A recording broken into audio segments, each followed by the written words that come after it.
저는 8주 동안 빌립보서를 통하여 행복한 생활 습관이라는 주제로 설교를 했습니다. 오늘이 마지막 9번째 말씀입니다. 2주 전에 자족하는 삶이 행복이라고 증거했습니다. 기억나십니까?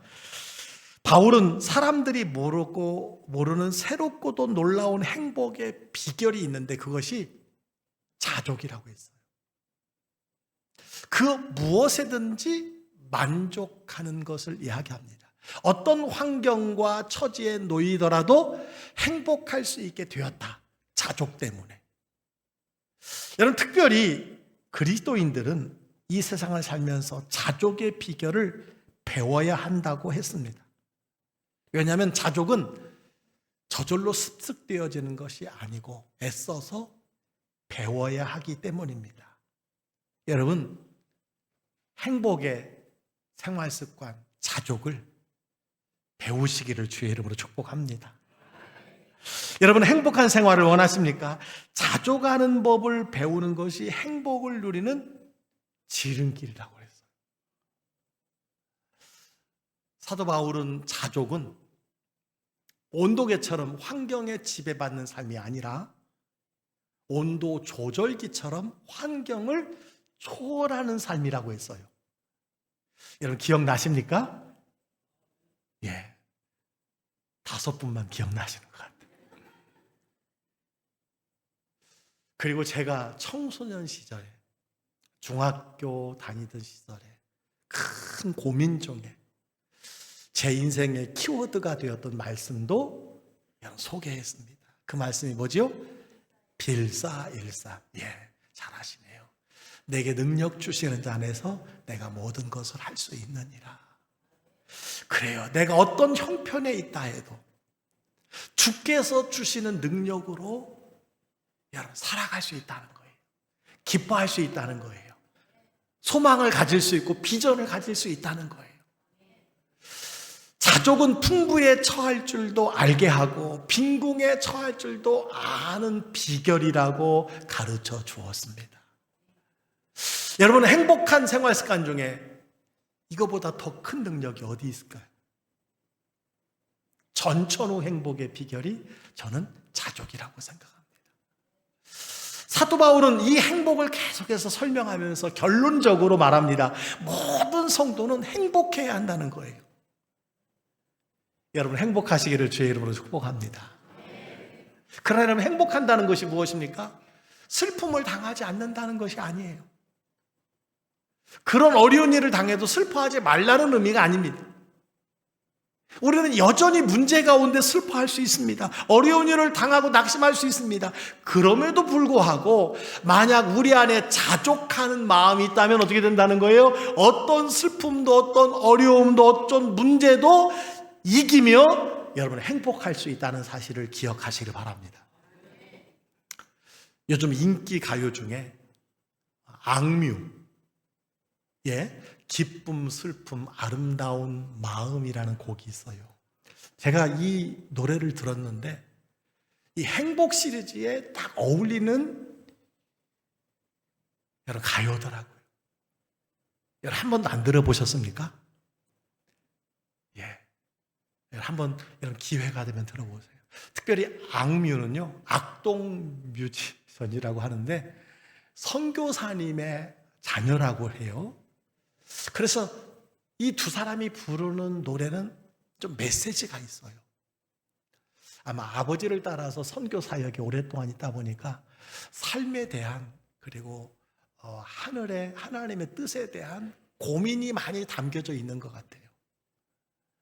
여러분, 제가 최근 알고 있는 곡은요, 아파트밖에 없습니다. 아파트. 그리고 이 곡을 제가 처음 알게 되었는데 여러분, 가사가 이런 내용이에요. 한번 보세요. 기쁨 뒤에 슬픔이 오는 것, 아름다운 마음이야. 쫓아내지 말고 품어주어라. 아주 예쁜 돌이 된단다. 햇빛 뒤에 그늘이 있는 것, 사랑스러운 모습이야. 밝은 미소를 짓지 않아도 사랑할 이유가 많단다. 너의 웃음과 조화로운 너의 눈물, 이보다 더 좋은 것은 없어. 흐린 날도 화창한 날도 시린 날도 끼우고 나면 다 퍼즐이 될 거야. 그렇습니다. 우리의 삶에는 슬픔과 어려움이 여러분 공존해요. 시절과 낮줄처럼 공존합니다. 그 속에서도 행복을 누릴 수 있다는 거예요. 오늘 성경에 적용해 보면요, 어떤 형편에서도 자족하며 나누며 살아간다면 때로는 시련이 찾아와도 우리 안에 있는 예수님의 마음으로 얼마든지 행복할 수 있다는 고백인 줄 믿으시기를 바랍니다. 여러분, 살아가는 날 동안 슬픔이 있어요. 역경이 있어요. 예수 잘 믿어도 고통은 계속됩니다. 자, 그러면 어떻게 참된 행복, 전천후 행복을 누리며 살아갈 수 있을까? 이 행복한 삶을 누리기 위해서 우리가 배워야 할 것이 무엇인가? 배워야 할 생활 습관은 무엇인가? 여러분, 행복은 하늘에서 떨어지는 것이 아니라고 그랬어요. 생활 습관이라고 그랬습니다. 마음을 바꾸고 생각을 바꾸면요, 행복해질 수 있다고 그랬어요. 오늘 사도 바울은 빌립보서의 마지막 장에서 이 비결을 우리에게 제시해주고 있습니다. 자, 우리가 행복하기 원한다면 배워야 할 습관이 있어요. 뭘까요? 나눔의 삶입니다. 나눔. 사실 예수 믿으면서도 나눔을 배우지 못해서 평생 내놓지 못하고 사는 사람들이 얼마나 많은지 몰라요. 여러분, 바울은 빌립보 교회 성도들이 예수를 믿자마자 나눔의 삶을 사는 것을 보고 기뻐했습니다. 여러분, 14절을 한번 보시기 바랍니다. 그러나 너희가 내 괴로움에 함께 참여하였으니 잘하였도다. 내 괴로움에 함께 참여했다는 것은 내가 어려운 일을 당했을 때 너희들이 도와줬다, 나누어 줬다라고 하는 것에 대해서 칭찬하고 있는 말씀이에요. 자, 사도 바울이 빌립보 교회 성도들을 칭찬하는데 그 구체적인 내용이 무엇일까요? 여러분, 그 다음 15절에 나옵니다. 빌립보 사람들아, 너희도 알거니와 복음의 시초에 내가 마케도냐를 떠날 때에 주고받는 내 일에 참여한 교회가 너희 이외에 아무도 없었느니라. 여러분, 주고받는 내 일에 주목해 보시기 바랍니다. 바울은 지금 마케도냐의 빌립보의 복음을 전하러 갔습니다. 그들이 복음을 받아들인 것 때문에 너무 기뻤어요.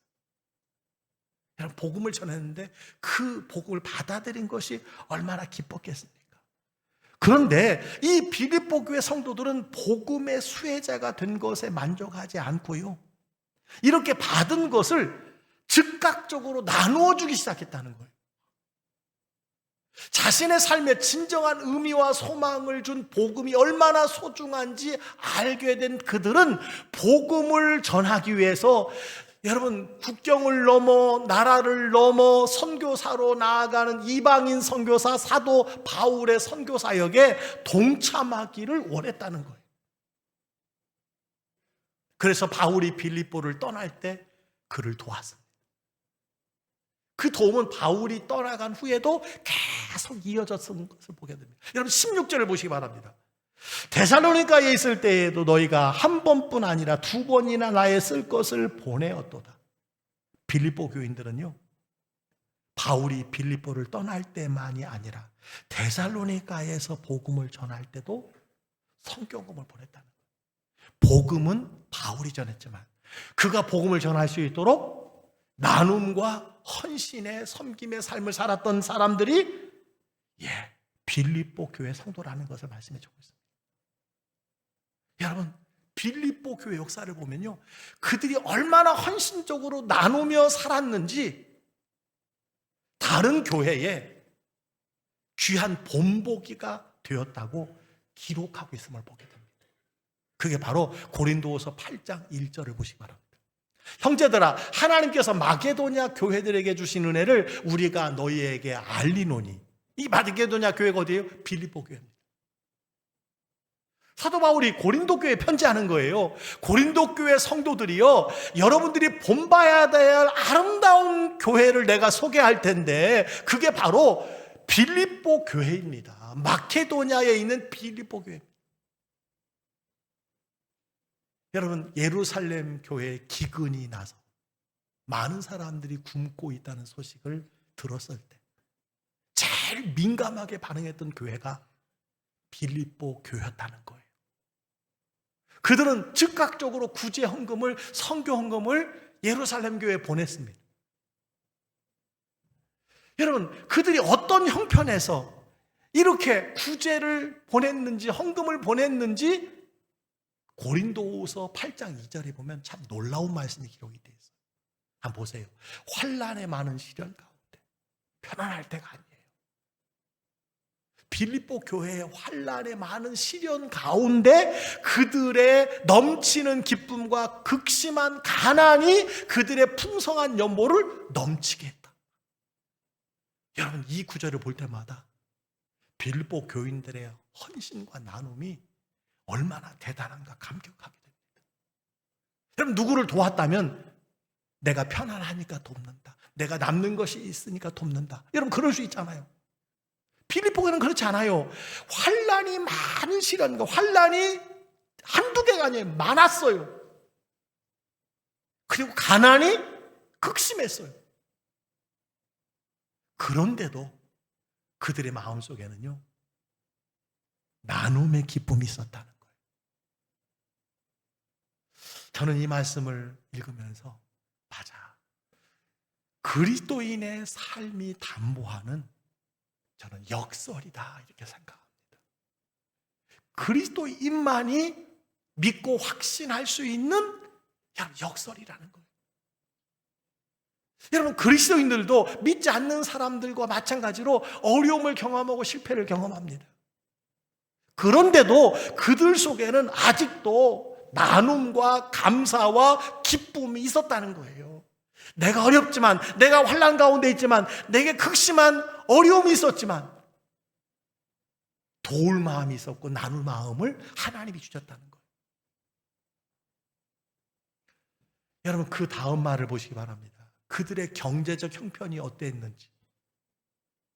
극심한 가난이라고 되어 있어요. 빌립보 교회 성도들이 극심한 가난 속에 있었어요. 그런데도 흉년과 기근을 당해서 어려움을 겪는 예루살렘 교회 성도들을 돕기 위해서 풍성한 연보를 했다는 거예요. 그것도 넘치도록. 여러분, 이해가 됩니까? 정상적인 여러분 사람으로는 말도 안 되는 거죠. 예수 안에서 가능한 거죠. 믿음 안에서 가능한 거죠. 하나님의 말씀 가운데서 가능한 일 아니겠습니까?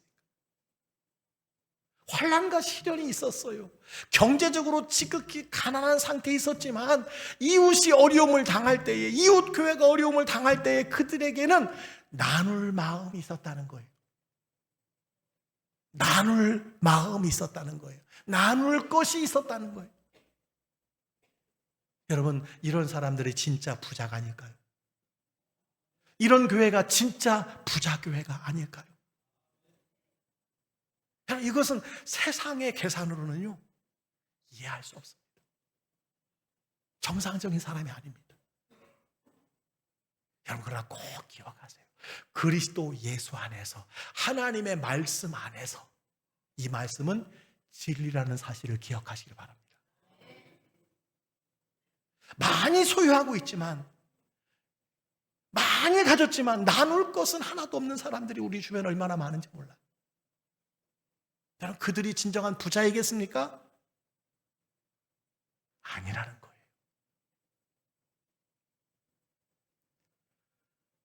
지금 제주도에서 가장 많이 모이는 교회가 성안교회입니다. 그 교회가 15년 전에는 세 번째로 모이는 교회였어요.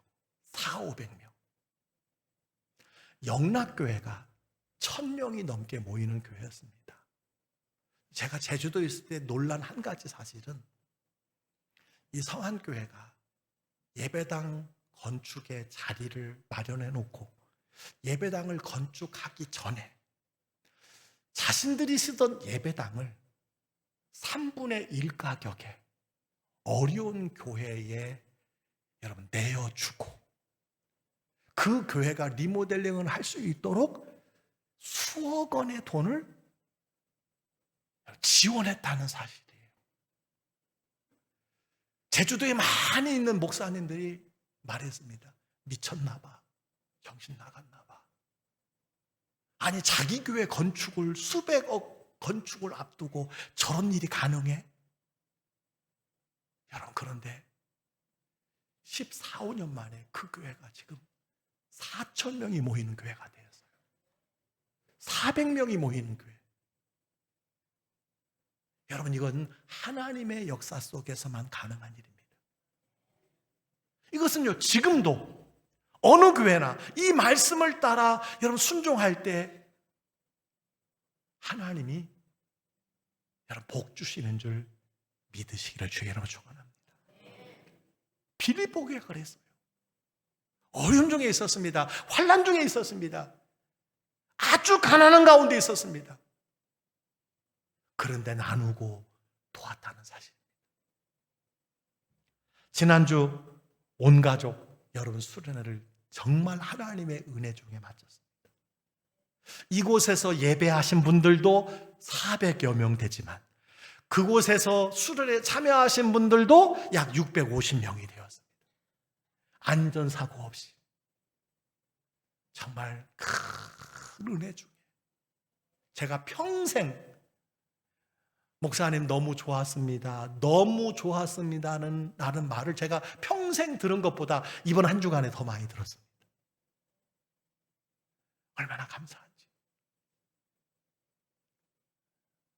우리 준비위원장 김명기 장로님을 비롯해서 우리 장로님들이 다 팀장이 되었고 또 우리 성도들이 힘을 합해서 일사불란하게 여러분 섬겨주시니 얼마나 감사한지 몰라요. 여러분, 특별히 감사한 것은 후원해 주신 분과 경품을 기증해 주신 분들이 너무너무 많았다는 것. 개인 후원이 55명이고요 20개 기관이 찬조해 주시고 그 찬조한 금액이요 기백만 원입니다. 여러분, 경품이 몇 개인지 아십니까? 숫자로 450개가 경품이에요. 여러분, 650명이 갔는데 450명의 경품이에요. 저는 사실 진행하는 사람으로 경품이 많은 것이 좀 짜증나더라고요. 죄송합니다. 시간이 너무 길어지니까 막 두세 개씩 줄 수도 없고. 근데 얼마나 마음에 감사한지 몰라요. 여러분, 저는 우리 교회에 감사한 것이 나눌 것이 있고 나눌 수 있는 마음을 가진 사람들이 많다라고 하는 것, 정말 우리 교회가 행복한 교회구나. 아멘. 우리 교회 성도들이 진정한 부자구나라고 하는 사실을 확인하게 되었어요. 여러분, 빌립보 교회 성도들이 이렇게 나눌 수 있는 비결이 무엇일까요? 뭐 이유가 있었을 거 아니겠습니까? 고린도후서 8장 9절에 그 답을 찾을 수가 있습니다. 우리 주 예수 그리스도의 은혜를 너희가 알거니와 부유하신 이로써 너희를 위하여 가난하게 되심은 그의 가난함으로 말미암아 너희를 부유하게 하려 하심이라. 아멘. 여러분, 예수님은 진짜 부자이십니다. 그러나 그분이 가난하게 하셨어요. 왜요? 우리에게 다 주시기 위해서. 그분은 우리를 부유케 하려고 사랑도 생명도 모두 다 내어주셔서 이제 누가 해야 돼요? 우리가 나누고 섬겨야 된다는 사실을 말씀해주고 있습니다. 자, 다시 본문으로 돌아오겠습니다. 빌립보 교회 성도들은 복음을 받자마자 복음을 위해서 자기들이 무엇인가를 나눌 수 있다는 이것을 특권으로 여기면서 살아갔습니다. 바울은 그런 빌립보 교회 성도들을 여러분 감사했어요. 칭찬했습니다. 그러면서 17절에는 그들이 오해하지 않도록 다음과 같이 이야기를 했습니다. 내가 선물을 구함이 아니요 오직 너희에게 유익하도록 풍성한 열매를 구함이라. 내가 나눔이 복이라고 드림이 복이라고 빌립보 교회를 그렇게 칭찬한 것은 나에게 좀 더 달라는 내용이 아니야. 나를 좀 더 도와달라는 내용이 아니라 너희들에게 하나님이 주시는 열매의 풍성함이 있기를 원한다라는 말씀이에요. 여러분, 무슨 말씀입니까? 저를 도와달라는 일이 말이 아닙니다. 예수 믿고 나서 이렇게 남을 돕고 섬길 수 있다는 사실이 믿음의 열매가 여러분에게 있다는 증거입니다. 이것은 여러분에게 유익한 일입니다. 저는 여러분의 살면서 풍성한 열매가 맺혀지기를 간절히 소원합니다. 여러분, 이 말이에요. 이어서 18절은 여러분 이렇게 말합니다. 내게는 모든 것이 있고 다 또 풍부합니다. 나는 더 이상 도움을 받을 필요가 없습니다. 여러분, 이 복음의 사역을 위해서 나눔의 삶을 사는 것은 나를 기쁘게 하는 것이 아니라 하나님을 기쁘시게 하는 것입니다.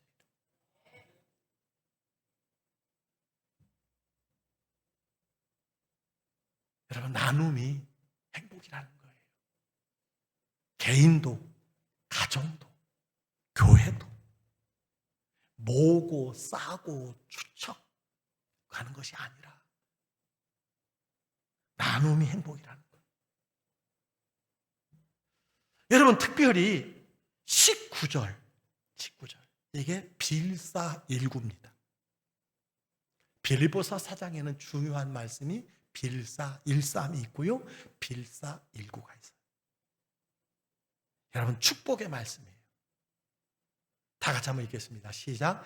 나의 하나님이 그리스도 예수 안에서 영광 가운데 그 풍성한 대로 너희 모든 쓸 것을 채우시리라. 아멘. 여러분, 자세히 보시기 바랍니다. 이 말씀 외우시기를 바랍니다. 나의 하나님이 그리스도 예수 안에서 영광 가운데 그 풍성한 대로 너희 모든 쓸 것을 채우시리라. 한번 외워보세요.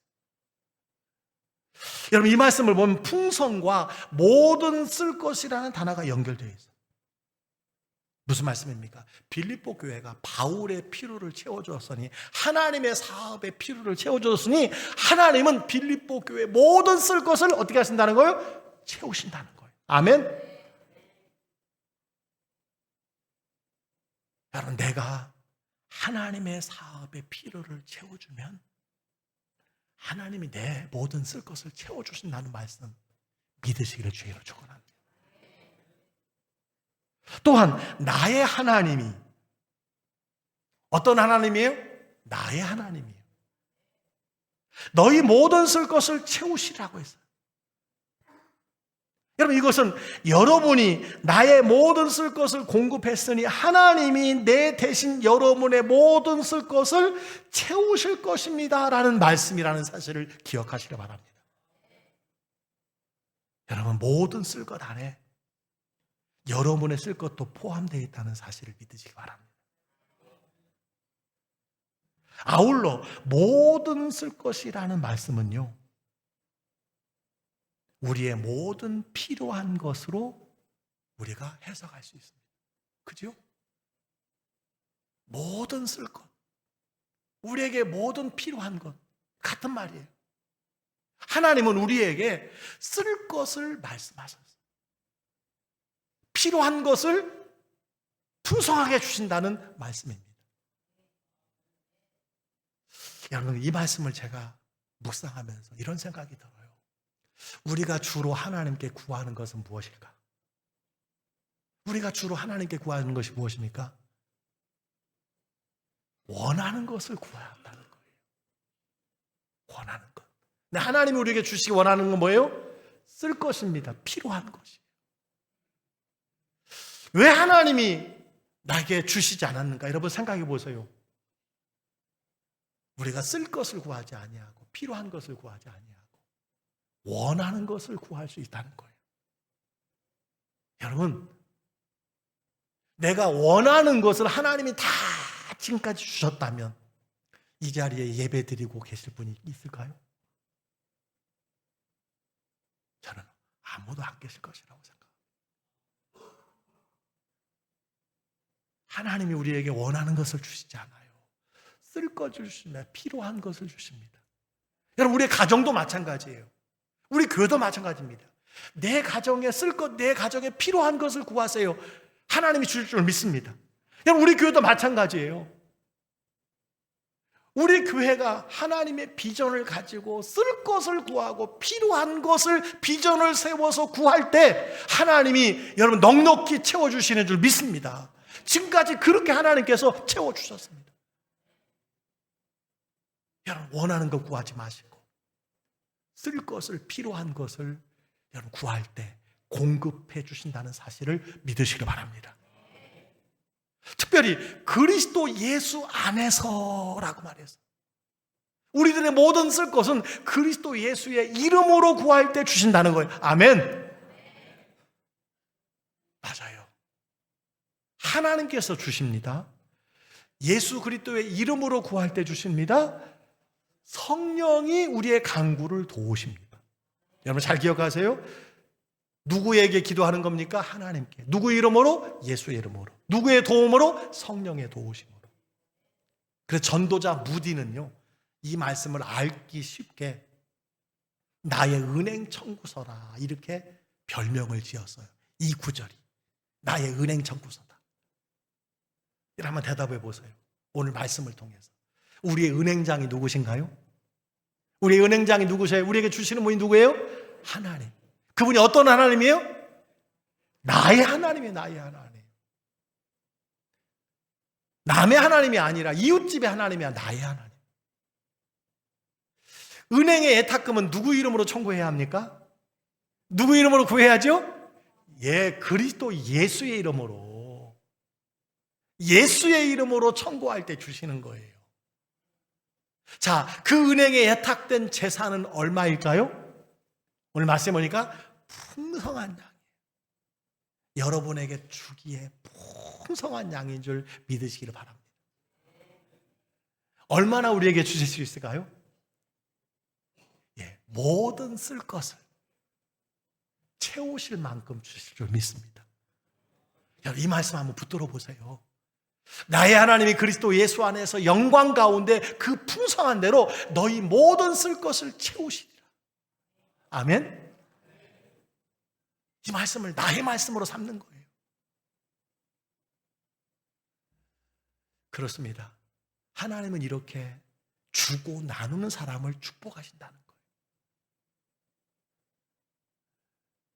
누가복음 6장 38절 여러분 잘 아시는 말씀이 있습니다.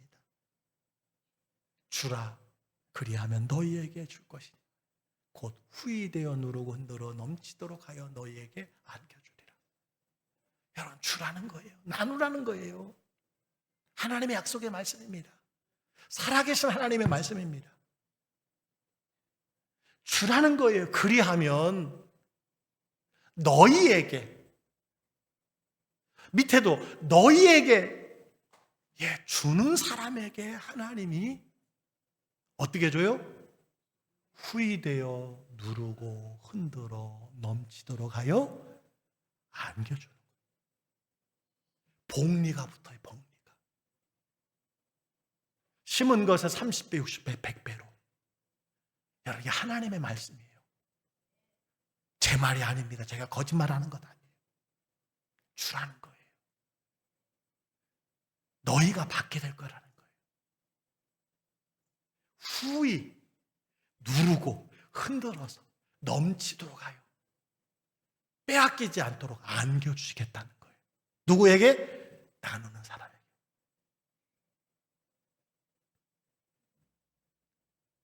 하나님의 살아계신 말씀인 줄 믿으시기를 바랍니다. 여러분 단적인 예로 오늘 주보를 보고 우리가 광고 교회 소식을 들었습니다. 오늘 강단 꽃꽂이는요, 박병철 안수집사님 가정이 그냥 지나쳐도 되는, 우리 모든 사람이 그냥 지나치는 외손자 첫 돌로 드렸어요. 강단 꽃꽂이. 얼마나 감사해요. 오늘 모든 성도들에게 국수와 떡으로 섬기시는 분이 김상섭 권사님입니다. 여러분 나누고 섬기는 이유가 있어요. 우리 권사님이 폐혈증으로 큰 고생을 하셨어요. 치료받지 못하는 그 고통을 받으셨어요. 그런데요, 기도로 완치 판정을 받으신 거예요. 할렐루야. 여러분 내가 안 나아도 우리 성도가 나으면요 기뻐하시길 바랍니다. 기도로 완치 판정을 받았습니다. 여러분 우리 교회에 안수기도 받고 놀랍고 신비한 치유를 경험한 분이 굉장히 많아요. 제가 세보니까 한 30여 분이 됩니다. 여러분 불가능한 병으로 하나님이 여러분 치료하신 분이에요. 하나님께서 부족한 저를 도구로 성도님들의 믿음을 귀하게 여기사 하나님께서 치료해 주신 줄 믿습니다. 하나님이 치료해 주신 거예요. 그렇습니다. 자신의 삶이 하나님의 놀라운 사랑에 빚진 것을 깨닫고 감사하며 나누며 살아가는 삶. 그리고 그 나눈 것만큼 하나님이 어떻게 하시는 거예요? 채워주시는 거예요. 복리로 채워주시는 거예요. 후이지어 누르고 흔들어 넘치고 안겨주시는 거예요. 여기에 삶의 행복이 있는 줄 믿습니다. 결론을 말하면요, 나누지 않으면 행복이 없는 거예요. 모르겠어요. 세상에는 어떤지. 하나님의 원칙은, 원리는요, 우리가 줄 때 하나님이 여러 가지를 붙여서 우리에게 주신다는 사실을 기억하시기 바랍니다. 여러분 중에 아마 속으로 이런 질문을 하는 분이 계실 거예요. 목사님, 왜 나는 이 말씀이 전혀 마음에 와닿지 않지요? 목사님, 이 말씀을 들을 때에 하나님의 거짓말로 느껴지는 이유가 뭘까요? 왜 이 말씀이 나에게는 조금도 수긍이 가지 않는 것일까요? 여러분, 이렇게 생각하는 분이 계실 것입니다. 그렇다면 이 약속을 주신 하나님이 무슨 문제라도 있는 것일까요? 하나님이 거짓말 하시는 것일까요? 여러분, 아니래. 그 이유를 제가 본문에서 설명해 드리겠습니다. 본문에서. 오늘 이 하나님의 약속이 성취되기 위해서는요, 중요한 전제 조건이 있다는 거예요. 여러분, 우리가 19절 약속, 이 약속이 내 것으로 받기 위해서는요, 중요한 것은 그 위에 있는 14절부터 18절까지의 조건이 내 삶에 전제되어야 한다는 거예요. 여러분, 14절부터 18절 말씀이 무엇입니까? 집에 가서 한번 보시기 바랍니다. 우리가 아까 읽었어요. 풍성한 나눔을 강조하는 조건들. 즉, 나눌 때 하나님께서 이 19절에 복을 주신다는 거예요. 여러분, 성경은 빌립보 교회가 자신들의 극심한 가난을 감수하면서 나누었던 그 삶 자체가 최고의 행복이라는 것을 가르쳐주고 있어요. 너희도 행복하기 원하느냐? 이런 삶을 살라는 거예요. 여러분, 이것은 단순한 나눔이 아니라, 이 나눔은 여러분 보시기 바랍니다. 하나님을 기쁘시게 하는 향기로운 제물이요. 또 뭐라고 그랬어요? 산제사라고 했어요. 여러분, 산제사가 뭐예요? 하나님께 드리는 예배입니다. 여러분, 나눔이, 하나님 앞에 드림이 하나님께 드리는 향기로운 제사가 되는 것이고, 산제사라는 것을 말씀해 주고 있어요. 이게 나눔입니다. 하나님의 이름으로 나누는 것입니다. 예수 그리스도의 이름으로 나누는 거예요. 말씀을 마칩니다. 제가 좋아하는 우리말 중에 하나가 푸짐하다라는 말이에요. 본래 이 단어는 먹는 것과 관련해서 사용되었다고 합니다. 저는 이 단어가 옛날 우리나라가 가난했을 때 많이 쓰였다는 점에 주목하고 있습니다. 여러분, 경제적으로 가난할 때 온 가족이 그래요. 김치찌개, 된장찌개 하나 끓여놓고 아빠의 숟가락이 지나간 뒤에 숟가락 8개, 9개가 오갈지라도 야, 푸짐하다라고 배불리 맛있게 먹었던 기억이 여러분 있지 않습니까? 여러분, 행복한 생활 습관 시리즈를 통해서 빌립보서가 우리에게 주시는 행복한 습관이 무엇인지 아십니까? 오늘 서두에 말씀드린 자족. 자족. 내게 능력 주시는 자 안에서 내가 모든 것을 할 수 있다는 자족. 아울러 이기적인 마음으로 더 쌓고 더 모은 것이 아니라 풍성한 나눔이라고 했어요. 풍성한 나눔. 여러분, 이건 하나님의 약속의 축복의 말씀이에요. 이 말씀을 세상 사람들도요, 세상 사람들도 이 말씀을 실천하며 살아가는 사람들이 얼마나 많은지 모릅니다. 하물며 이 말씀, 하나님의 살아있는 말씀을 알고 믿고 따른다고 순종하는 우리들이요, 하나님의 이 풍성하게 채우신다는 약속을 잊어버리지 않았는가 생각이 들어요. 많은 분들이 잊고 살아요. 중직자들인데 다 잊고 살아요. 여러분 기억하세요. 소유가 넉넉해서 느끼는 행복이 아니라 나눌 수 있는 마음의 풍성함이 행복인 줄 믿으시 바랍니다. 이것이 하나님께서 예수님을 믿는 모든 성도들에게 기대하시는 모습인 줄 믿습니다. 사랑하는 성도 여러분, 행복자가 되기를 원하십니까? 나누는 삶의 신비를 알고 믿고 배우시고 실천하시기를 주의 이름으로 축복합니다. 축복합니다.